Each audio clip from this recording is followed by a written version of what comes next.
लिंबू, हळद, पाणी, पाणी, कागद. हळद आणि हा धुण्याचा सोडा आहे. तर समजा आता ही पहिली हळद आहे, हे काय आहे आपलं नॉर्मल पाणी आहे. हा तर ह्याच्यामध्ये काय करणार आहे आपण? हळद टाकणार. आता हे बघा, आपण ह्याच्यामध्ये 1 चमच्याच्या प्रमाणामध्ये अशी हळद टाकलेली समजा. हा दिसतंय? हा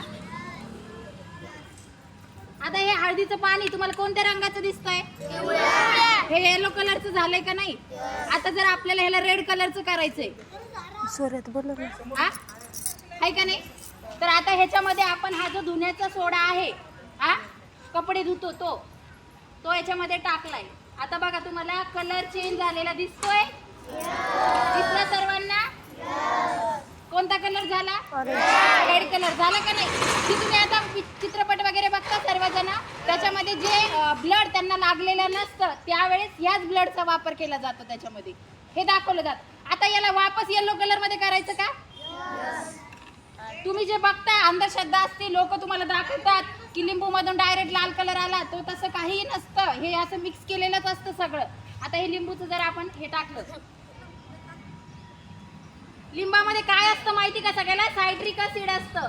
ते आम्ल पदार्थामध्ये येतं आणि त्याच्या गुणधर्मामुळे काय होत असतं वापस?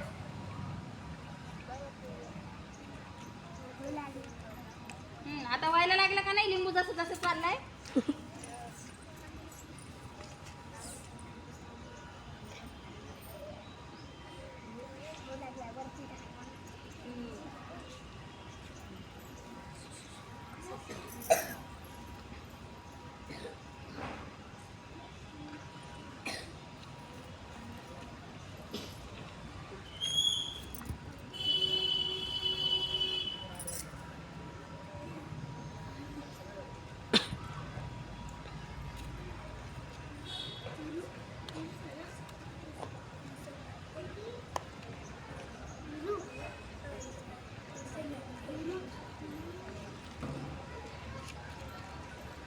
बघा, तुम्हाला आता तो लाल कलर वरी दिसतोय, पिवळा पिवळा कलर होतोय.